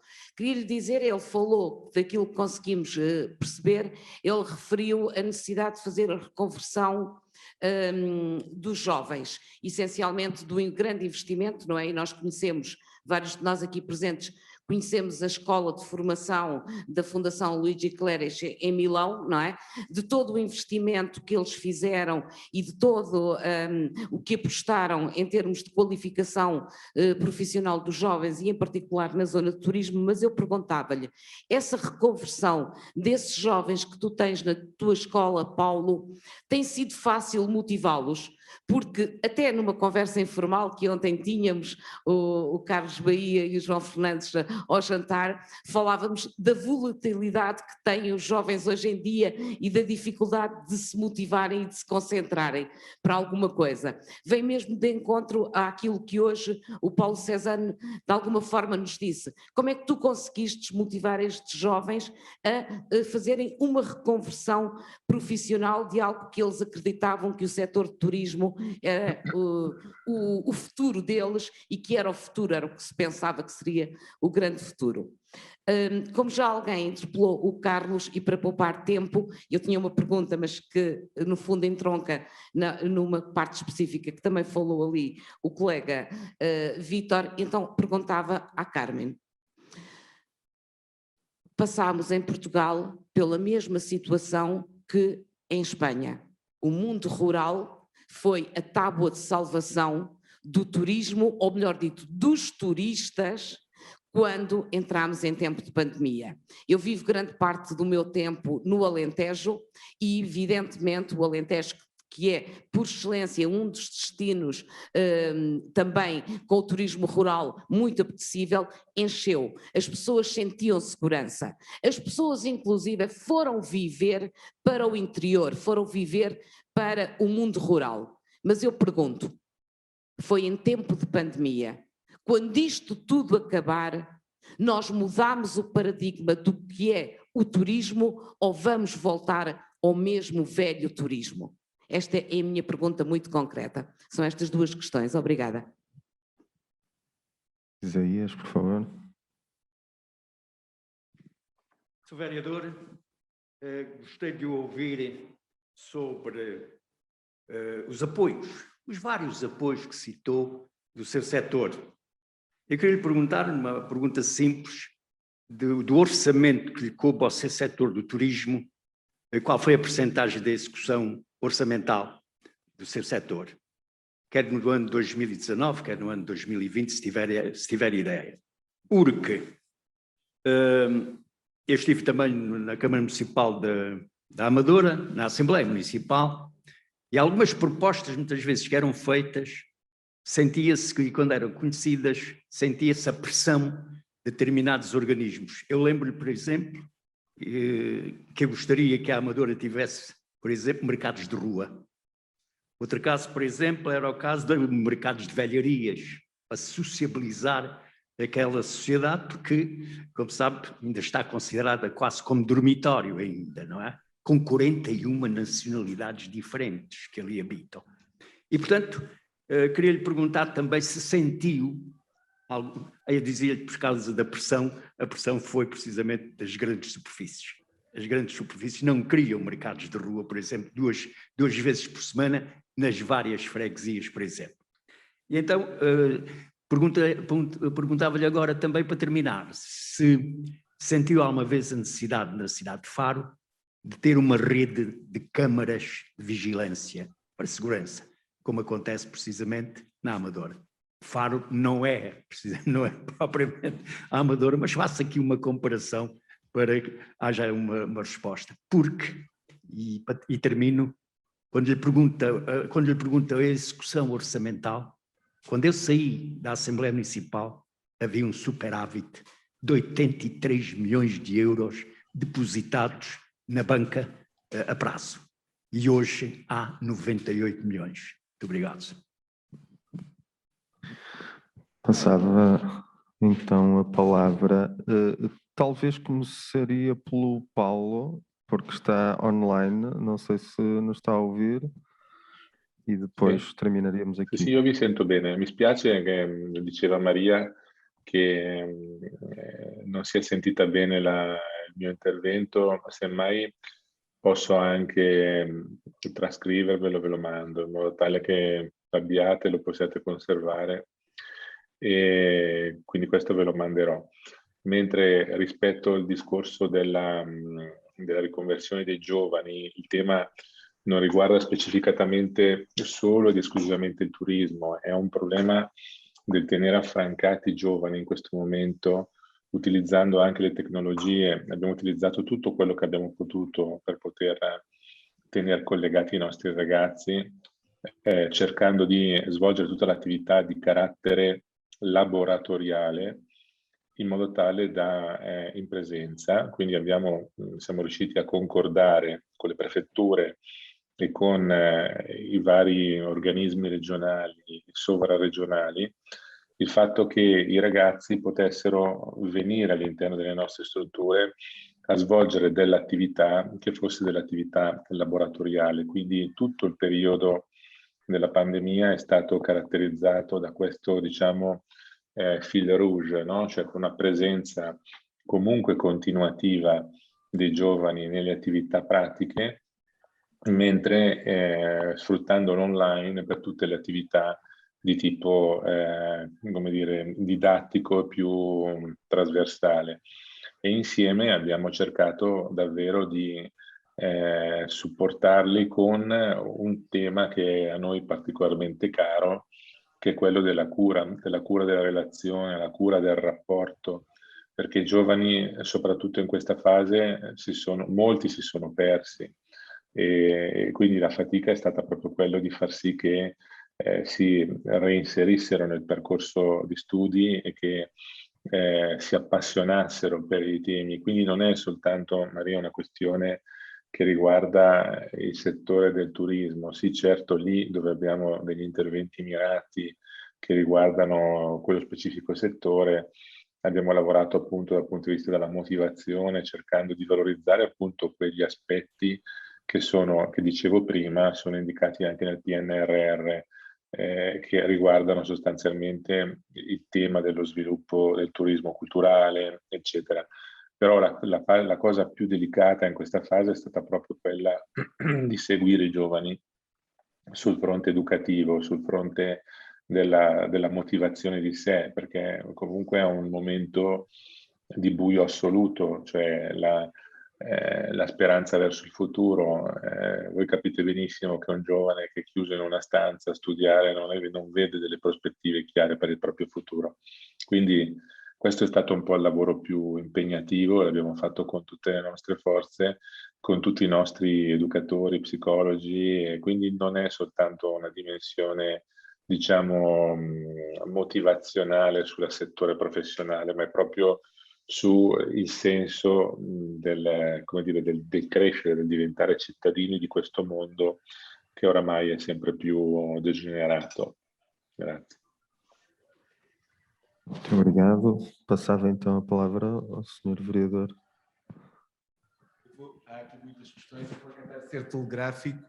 Antes de mais, permitam-me dar os parabéns à Carmen. Gostei muito da sua intervenção e partilho muito das suas ideias e das suas preocupações, e posso lhe dizer a esse respeito também, e um bocadinho não sendo a questão, mas como a Maria dizia, eu julgo que nós somos animais de hábitos, não é? E, portanto, eu acredito que nós vamos voltar a muito daquilo que já fazíamos antes, assim nos seja permitido, mas também acredito que ficaram algumas raízes e esta procura pelo interior, este pensar dos impactos. Aliás, a Comissão Europeia hoje, como sabe, tem uma preocupação muito grande na lógica do farm to fork, portanto, do prado ao prato, a diminuição das cadeias de distribuição, e eu a dada altura dava por mim a pensar que efetivamente nós estávamos perfeitamente expostos. A dada altura, numa situação em que a pandemia se agravasse, nós podíamos chegar a uma situação de ruptura no fornecimento de alimentos. Teoricamente isto poderia acontecer. Felizmente tivemos quem estivesse na linha da frente e isso não aconteceu. Agora, do ponto de vista turístico, nós sabemos, e Faro está neste momento a produzir um programa que vai focar-se precisamente nas zonas de menor densidade, vai olhar para o turismo rural, para a natureza, porque achamos que as pessoas viraram um bocadinho a sua preocupação para esse tipo de turismo, e eu acho que isso vai ficar. Fazendo aqui uma comparação, Portugal conseguiu na Primavera Árabe, perdoem-me esta comparação, parece que não tem nada a ver, mas conseguiu na Primavera Árabe captar muitos turistas e estes turistas fidelizaram-se ao nosso país por aquilo que viram. E eu acho que vai acontecer exatamente o mesmo em termos de turismo rural. As pessoas experimentaram por necessidade, gostaram e vão de facto agarrar essas formas de turismo que já lá estavam e que trazem uma realidade diferente, mas também muito aprazível, muito agradável, e eu acho que vão ficar marcas deste período a esse nível. Relativamente às questões que efetivamente me colocaram, eu vou tentar ser breve. Nós olhamos para a questão do birdwatching, o turismo do Algarve tem feito algum trabalho nesse sentido. Não deixa de ser um turismo de nicho, ainda assim, obviamente, é importante olharmos para ele de forma integrada na promoção do turismo, na promoção turística. Nós olhamos para a questão do birdwatching numa forma integrada de promoção do turismo da natureza. Temos a nossa Ria Formosa, que tem uma biodiversidade que é única em termos de fauna, em termos de flora. Temos, de facto, muitas aves que migram e, portanto, passam por aqui ao longo do ano, e uma das coisas que os operadores marítimo-turísticos que têm vindo a crescer na cidade ao longo dos anos valorizam é precisamente isso, portanto, na sua promoção aos turistas, e, portanto, procuramos também que quem trabalha nas marítimo-turísticas, procuramos sensibilizar os operadores para que sejam devidamente qualificados, e aqui também o papel da Universidade do Algarve para que preste informação correta aos visitantes, e, portanto, esse é também um suporte de toda a atividade marítimo-turística que temos na nossa RIA, a questão do birdwatching, mas eu acho que efetivamente podemos crescer a esse nível. Cá está, mais uma vez, entronca com as questões da sustentabilidade, é um produto único e, portanto, temos que o saber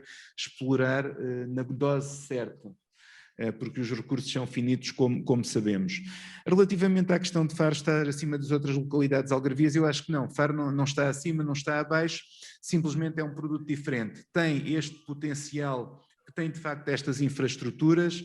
Posso-vos dizer, não falei nisto há pouco, mas até do ponto de vista de diversificação económica, nós estamos neste momento envolvidos num projeto de criação de um polo tecnológico num edifício que já existe na Universidade do Algarve, e mal esteja esse polo tecnológico reconvertido enquanto edifício, ele já está cheio. Portanto, já temos o compromisso de muitas empresas, incluindo grandes empresas nacionais, a quererem se instalar, e isso é muito positivo, para já porque o setor tecnológico é um setor que traz valias acrescidas relativamente a outros setores em termos de geração de riqueza. Por outro lado, é mais um passo na diversificação da nossa economia, e, portanto, o que eu quis dizer foi, efetivamente, todas estas infraestruturas são úteis, e hoje em dia sabemos, quando retomarmos a quantidade de voos e de ligações que tínhamos no passado, facilmente alguém se coloca aqui em Faro, trabalha para o resto do mundo. Uma coisa também que não disse, mas gostava de referir, portanto, e estas questões ligam-se,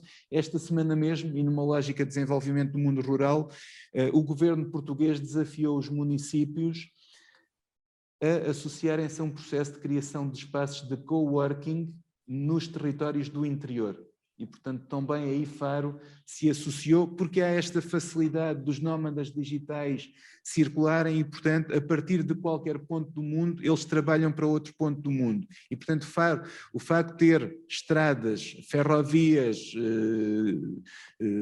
aeroportos, faz com que as pessoas coloquem aqui rapidamente, saiam daqui rapidamente, e entendemos que isso é uma mais-valia. Também no setor turístico, Faro não é um destino de massas, como são outros concelhos do Algarve, e, portanto, e isso tem obviamente a ver com a oferta de alojamento que temos, por um lado, e por outro lado tem a ver com o produto. Portanto, eu, não entrando em pormenores, mas se nós olharmos para aquilo que era uma noite no hotel, neste hotel, há um ano e tal atrás, percebemos que está claramente acima da média, e, portanto, isso faz a segmentação do nosso público-alvo, e, portanto, a diferenciação acaba por se fazer por aí. Isto não faz do destino, não coloca Faro num patamar acima nem abaixo, simplesmente tem características próprias e é diferente. Relativamente às outras três questões, e de forma muito telegráfica, Faro tem, e isto dava para me alongar, mas não me vou alongar, Eu sou vereador há 3 anos e isto para justificar também aquilo que vou dizer. O Presidente já vem há 10 anos e uma das opções que nós fizemos do ponto de vista da promoção turística foi criar uma divisão de promoção turística, porque o turismo era efetivamente uma área incluída nas atividades económicas e, portanto, era mais uma. Entendemos que merecia esta distinção. Mas voltando um bocadinho atrás, Faro, no mandato anterior, esteve ao abrigo de um plano de recuperação económica e, portanto, passando por algumas dificuldades. Hoje, no orçamento que aprovamos há um mês atrás, transitamos um saldo de gerência de 11 milhões de euros. Isso não tem a ver com uma não execução, isso tem a ver com as regras que hoje foram aligeiradas, porque, como sabe, uma qualquer empreitada hoje em dia, acima de 700 mil euros, implica Tribunal de Contas. Aí perdemos 1 mês ou 2. Lançar a obra, começar a obra, executar a obra, portanto, nós não conseguimos executar aquela verba em termos orçamentais no ano. Portanto, transita para o ano a seguir. Ao transitar para o ano a seguir, come-nos logo o orçamento inicial, porque a verba que transita tem que ser submetida à Assembleia Municipal e isso acontece algures em abril.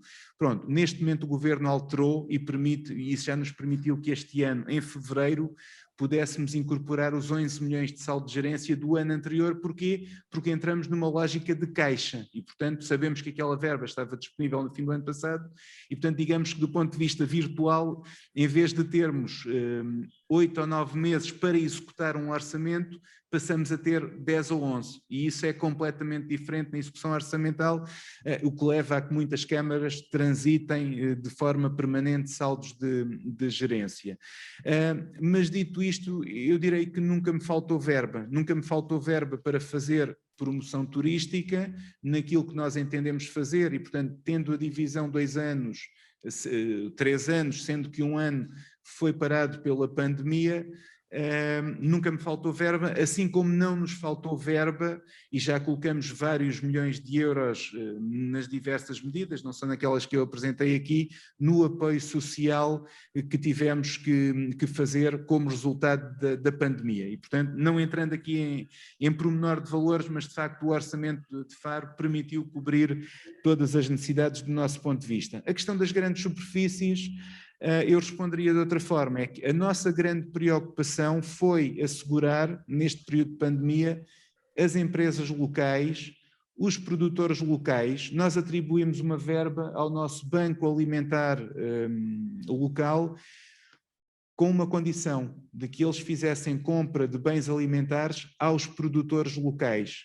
precisamente porque achamos que era fundamental assegurar essa rede. Nós não podíamos correr o risco naquele momento de perder aquele emprego dos produtores locais, aquele emprego das empresas locais e, portanto, deixamos as grandes superfícies um bocadinho à parte.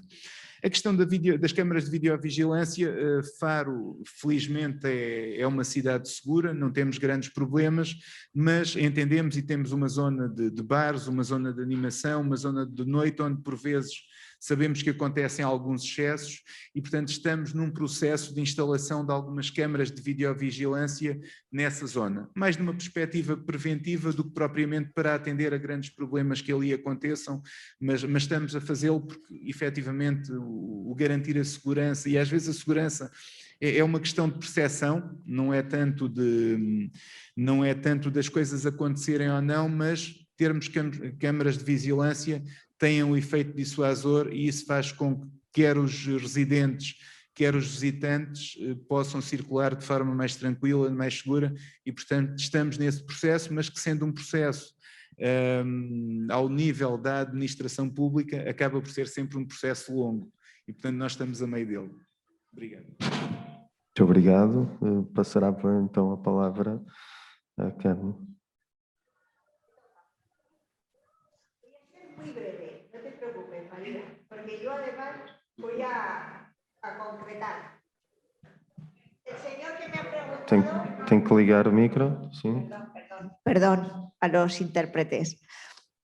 El señor que me ha preguntado sobre si ha habido mayor incidencia en el medio rural que en el medio urbano con respecto al virus, al coronavirus, bueno, no es una cuestión de incidencia, es que ha golpeado trágicamente a las personas mayores. Entonces,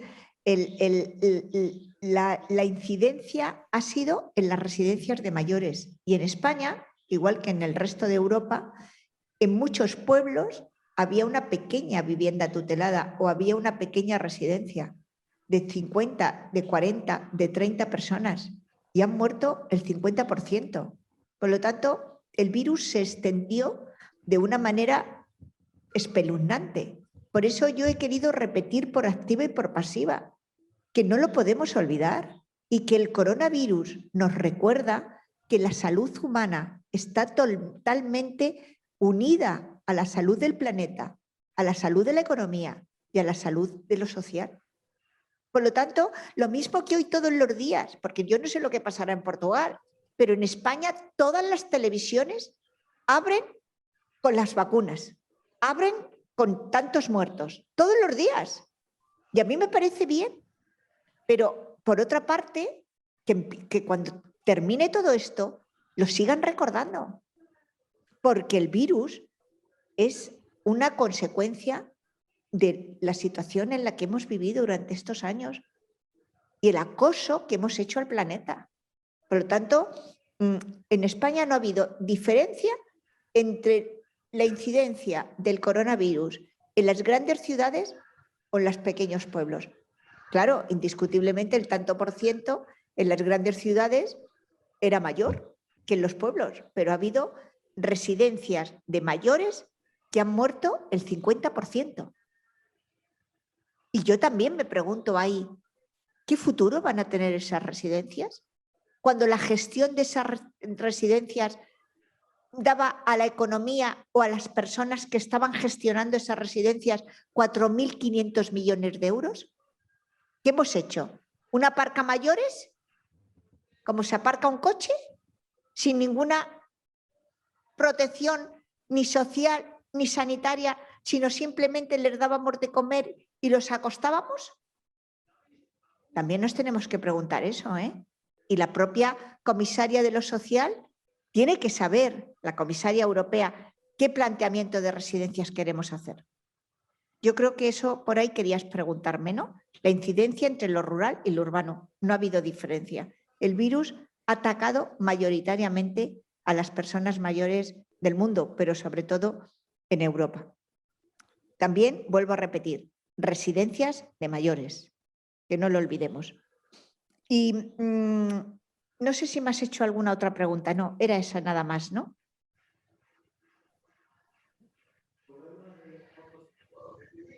Ah.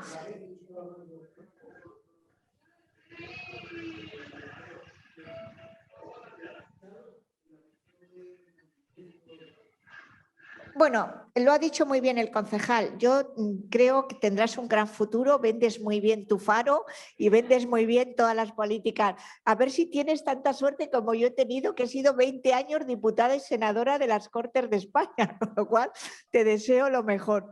No, yo creo que se ha puesto en valor que efectivamente hay que mantener nuestro campo y que hemos tenido seguridad alimentaria porque había un mundo rural y también nos lo estábamos cargando, ¿eh?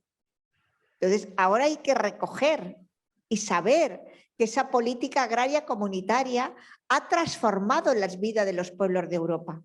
Pero también hay que dignificar esa profesión de agricultor y ganadero. Hay que dignificar las granjas y hay que hacer todo lo posible por romper la masculinización del mundo rural. Porque si no ponemos en manos también de las mujeres esas explotaciones agrarias y evitamos la huida ilustrada de esas mujeres jóvenes que salen al mundo urbano, estamos condenados a también a comprar a los chinos la lechuga y la selga.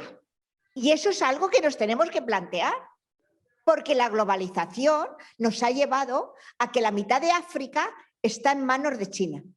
Y ahí no van a hacer una agricultura de la pequeña y mediana explotación agraria, como ha declarado las Naciones Unidas el decenio de la agricultura familiar 2019-2029.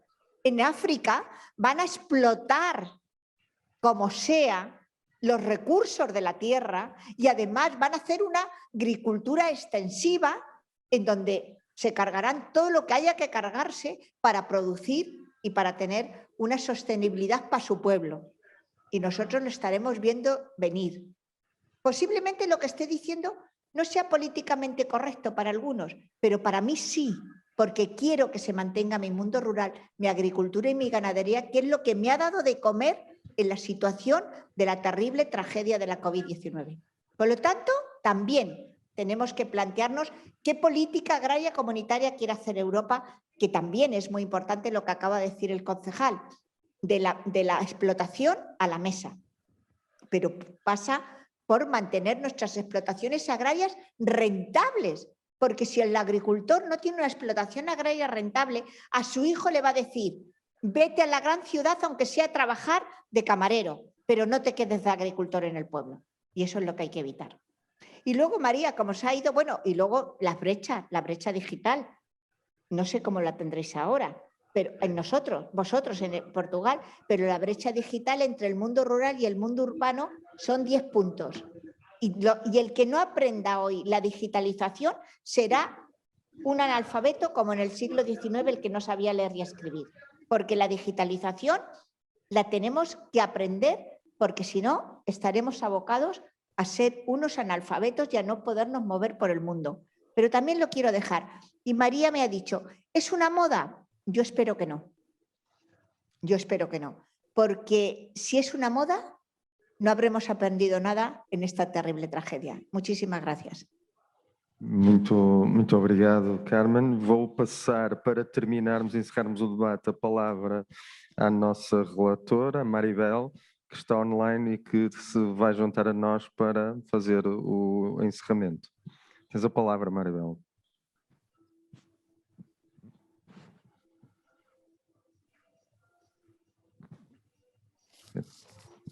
Ahora sí. Muchísimas gracias, Orlando. Bueno, en primer lugar, gracias a todos, gracias a Fernando Moura, por supuesto, a María Reina, a ti, Orlando, a todos los compañeros y amigos de Fidestra, gracias a EZA. Con mucha pena, la verdad, por no haber podido estar en el Algarve en esta oportunidad, pero sí que espero que se pueda producir pronto un encuentro para aquellas tierras tan queridas. Quiero saludar también, bueno, al concejal Carlos y como no también a mi querida Carmen Quintanilla, que además somos paisanas, procedemos de la misma ciudad en España, nos conocemos desde hace muchos años y hacemos un gran trabajo.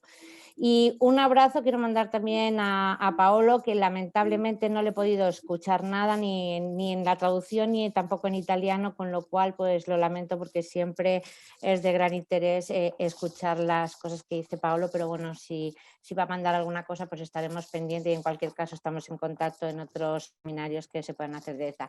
Me han pedido que sea súper breve, que unas pinceladas, me hubiera gustado hacer algunas preguntas también, pero bueno, como el tiempo apremia, me han encantado las intervenciones que he podido escuchar, o sea, yo no conozco Faro, pero el concejal nos ha puesto la guinda de todo lo que podemos ir a visitar de Solimar, naturaleza, cultura, patrimonio, estilo de vida y toda la apuesta que está haciendo Faro para que bueno, pues, y el Algarve repunten.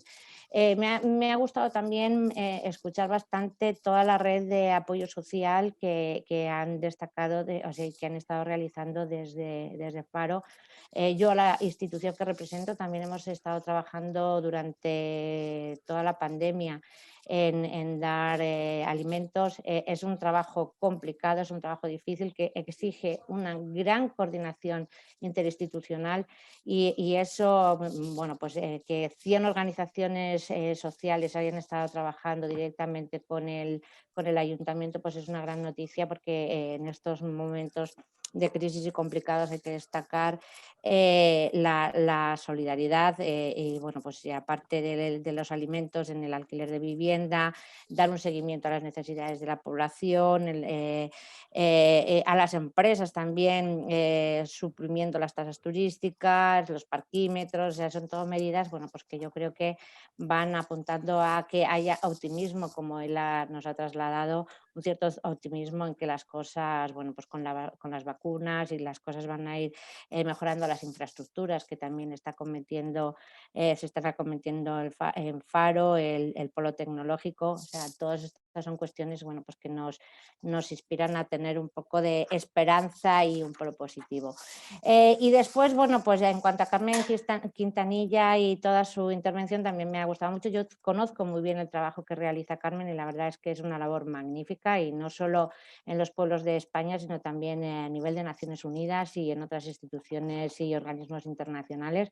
Y sobre todo, bueno, pues cómo desde esta organización se impulsa el papel de las mujeres rurales en el mundo. La verdad es que es un trabajo magnífico.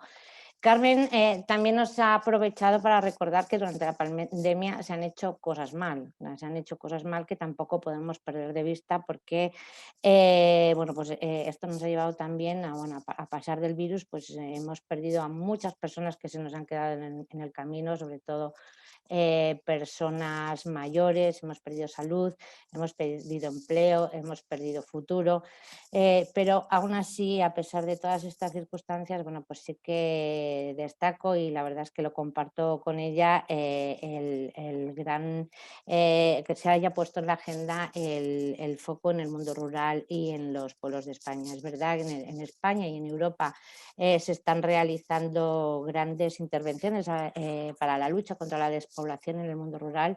Era hora ya de que se pusiera esa mirada en el mundo rural y que se haya puesto en marcha una agenda para los pueblos, incluso bueno, a nivel de España, pero también a nivel de la Comisión Europea, que se están haciendo grandes medidas.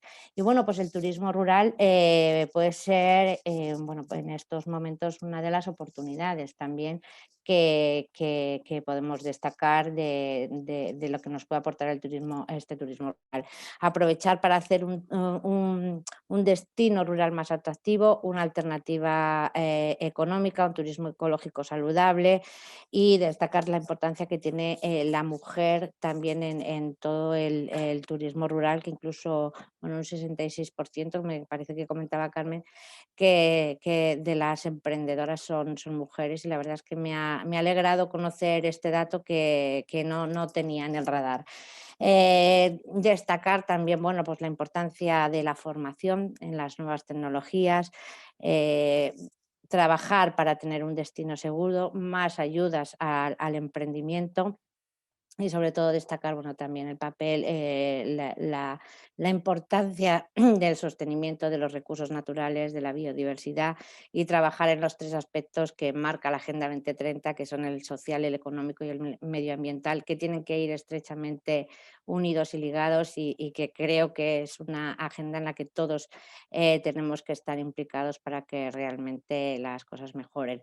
Y bueno, no me quiero extender mucho más, así quería hacer un repaso porque sí que me han gustado mucho las intervenciones y nuevamente agradeceros a todos. Me he quedado con ganas de conocer un poco más del programa Faro Somos Todos, pero espero ir a Faro y poderlo conocer en persona.